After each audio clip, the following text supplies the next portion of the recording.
Welcome to the Living the Dream podcast with Curveball. If you believe, you can achieve.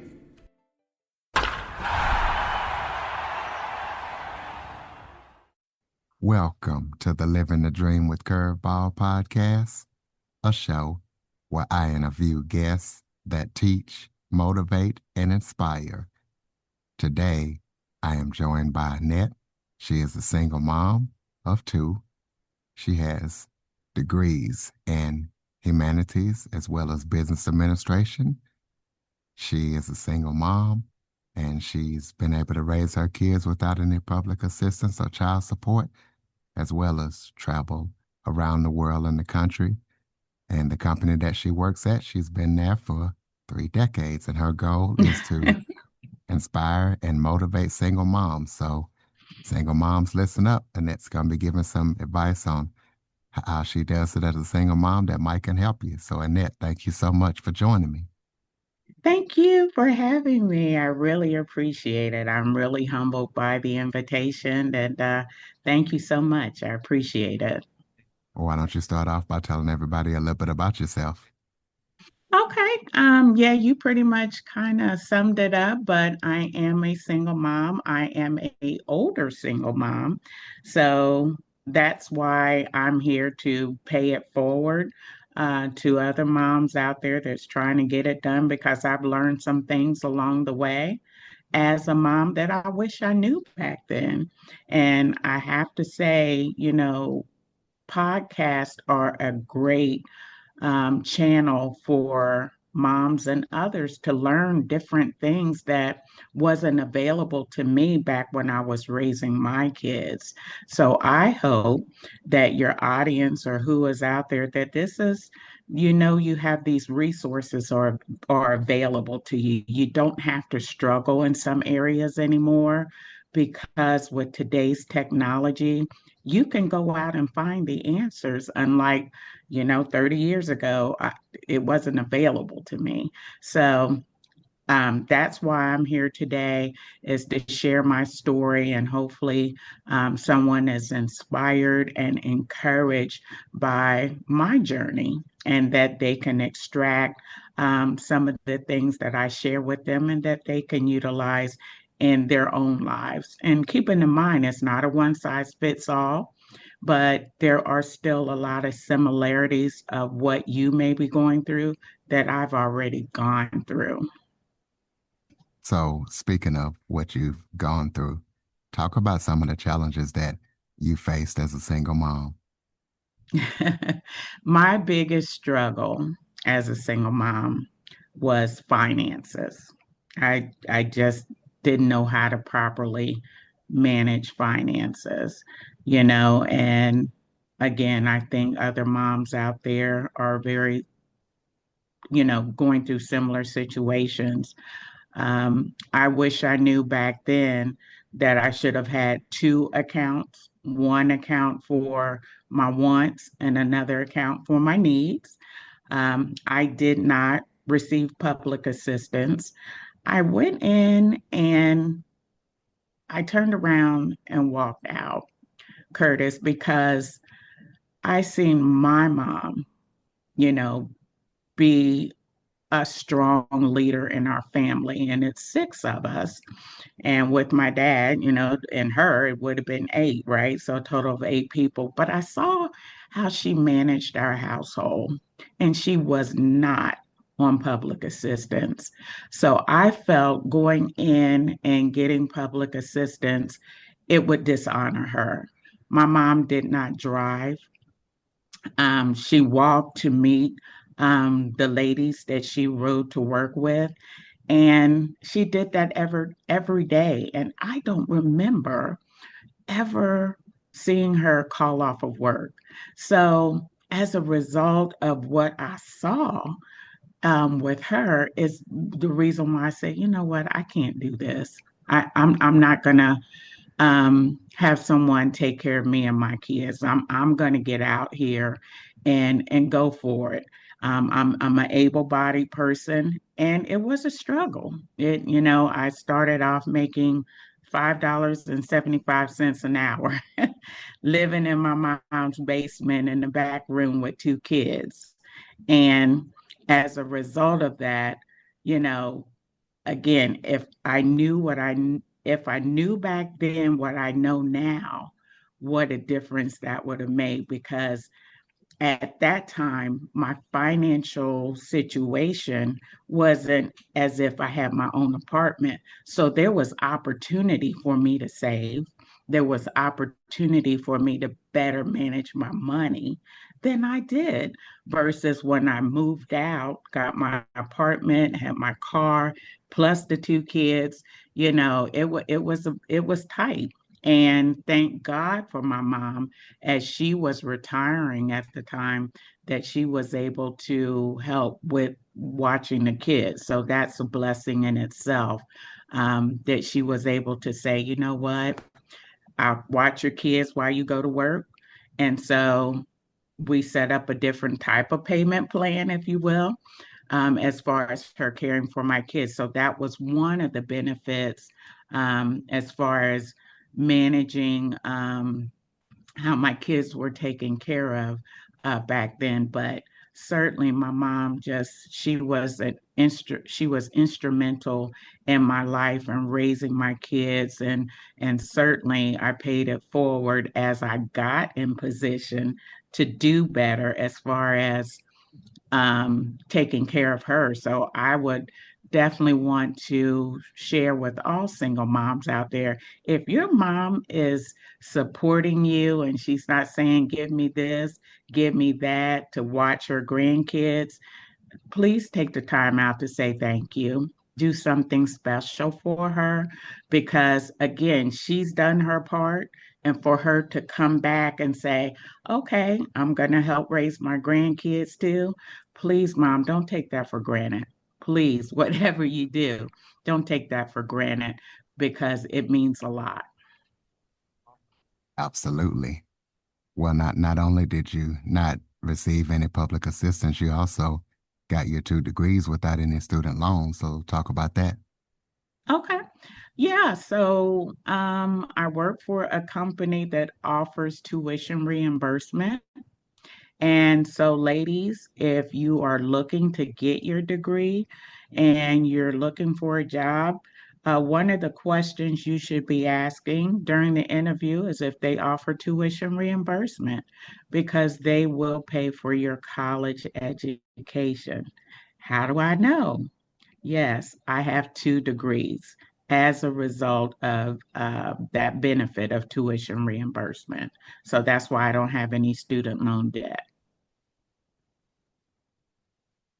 Talk about managing your work life balance as a single mom.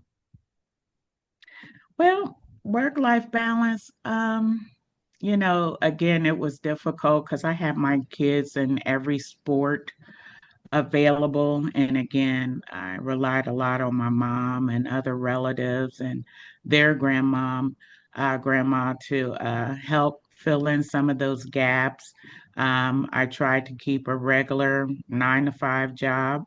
And so there was consistency there. And I think that's a big piece of it as far as work-life balance. There has to be some consistency as far as your work hours. And then my job, again, was very flexible in some areas, and that's why I've been there so long because of that flexibility, with the support as it relates to being a mom, or when I needed to take off and the kids had a certain activity they were doing and so forth.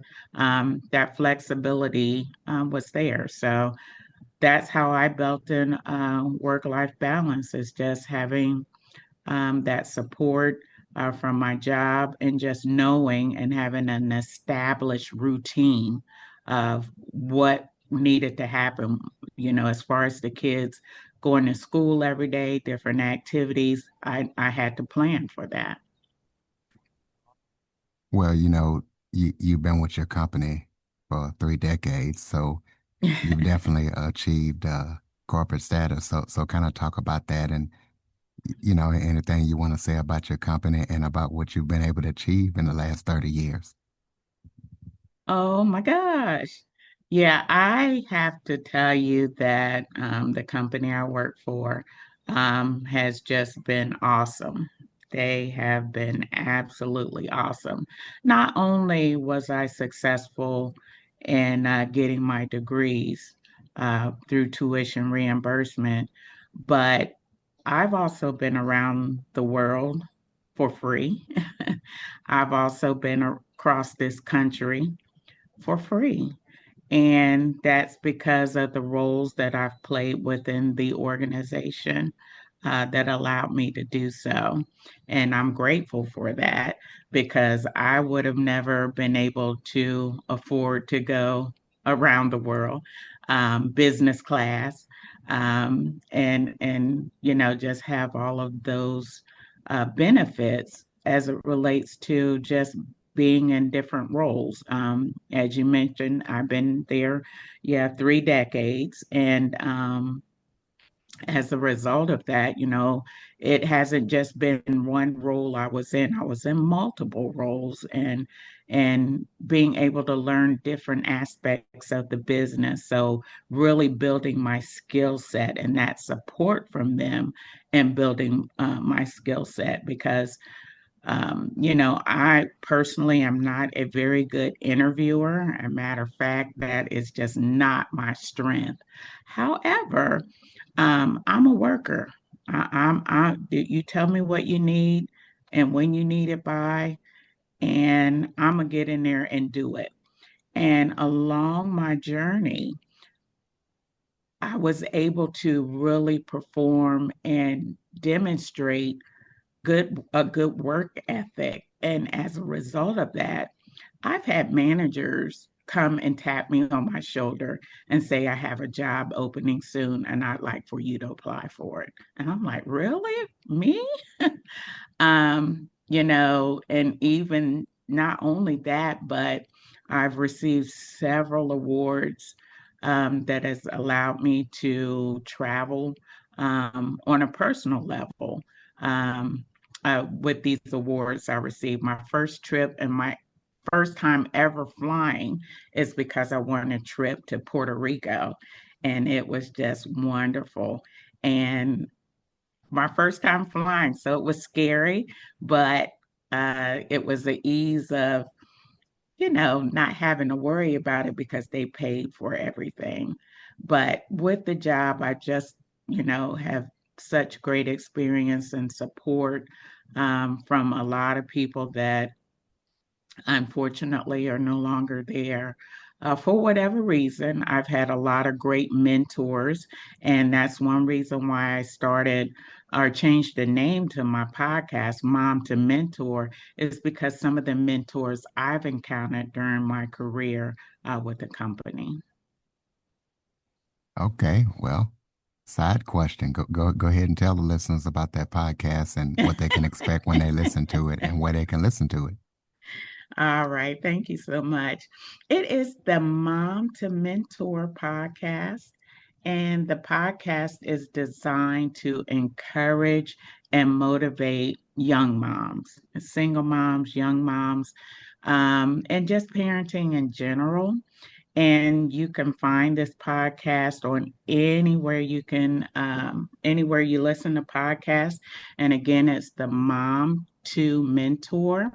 And basically, it's all about encouraging moms, from my own life experiences. As I opened up um, this conversation, I talked about I wish I knew things back then that I know now. And so I'm presenting different techniques and themes. I like different themes. One segment of the podcast, I was extracting words from the letter E and saying, okay, this is a word you can use, and this is how you can incorporate that into your parenting skills. I did the letter I, again, pulling words or extracting words from the letter I and saying, hey, this is a word you would want to consider when you're parenting your children or when you encounter situations with your kids. Um, my current theme is I'm planting a virtual character garden. And what that means is I'm pulling out different word choices and I'm talking about how to plant that seed in your kid or your child and how to cultivate that. So, a few of the character seeds I've planted so far is respect, honesty, compassion, confidence, and apologize or apology, and why that's important. Because we shouldn't hold schools or institutions accountable for our children. There should be a partnership with them as far as teaching them because our children are with us lifelong. And so we have to get in the habit of teaching.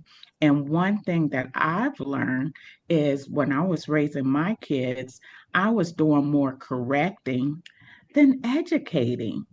And as a result of that, my kids would come back and say, "Hey, mom, I was afraid of you when we were growing up." And that's because I was doing more correcting versus directing and educating them about what it means to display different behaviors. So, if I would have educated more, and I hope these moms are listening, if we educate more, then guess what? We're not going to have to do a lot of correcting on the back end because now we're taking a step forward. We're now taking that step of, you know, not correcting lying, right? But teaching what it means to be honest and honesty and why that's important because and then how to cultivate that. Well, we cultivate it because we're demonstrating that behavior. They should see you being honest, right? And so these are things, again, I wish I knew back then that I know now. So again, if you out listening, I also have a YouTube channel. It's called Mom to Mentor. I have a Facebook page called Mom to Mentor. I also have a group that I just started on Facebook. And I'm also getting ready to redo my website. So I'm not going to call that out right now, but you can find me anywhere on any podcast channel that's available. We'll talk about any upcoming projects that you're working on that you haven't mentioned that listeners need to know about.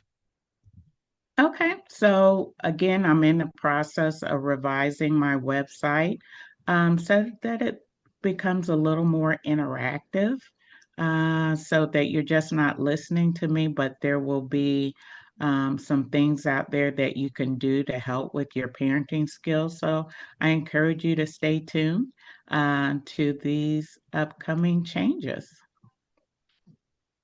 Close us out with some final thoughts, maybe if that was something I forgot to talk about that you would like to touch on, or any final thoughts you have for the listeners. All right.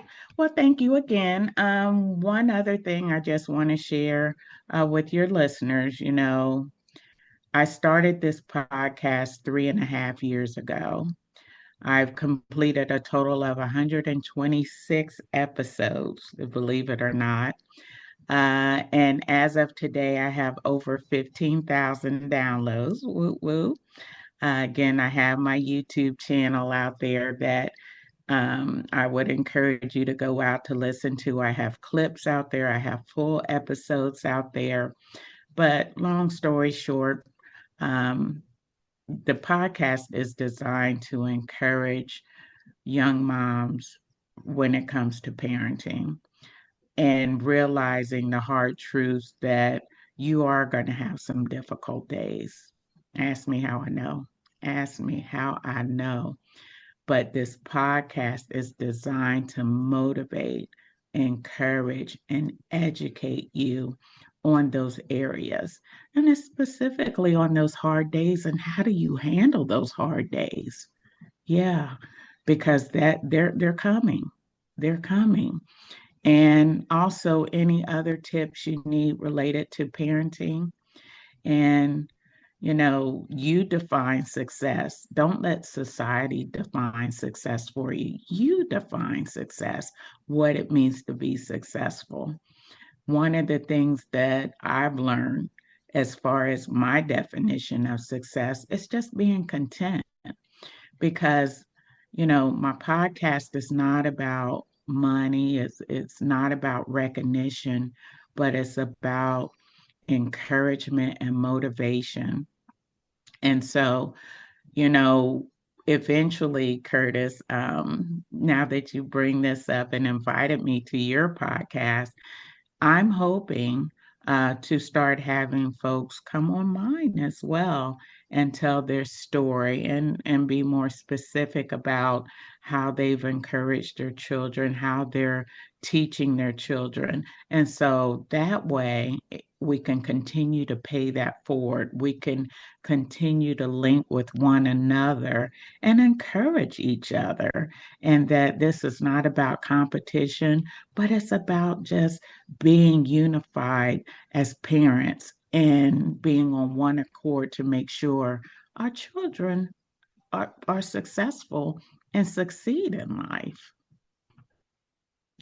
Absolutely, ladies and gentlemen. So go check out Annette's podcast. And when she gets her website up and running, check that out. Check out that YouTube channel. Check out the Facebook group. Follow, rate, review, share this episode to as many single moms as possible. Follow us on your favorite podcast platform and visit www.curveball337.com for more information on the Living the Dream with Curveball podcast. Thank you for listening and supporting the show. And Annette, thank you for all that you do, and thank you for joining me. Thank you. Thank you so much. You have a great day.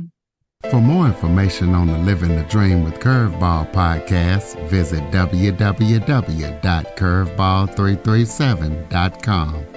Until next time, keep living the dream.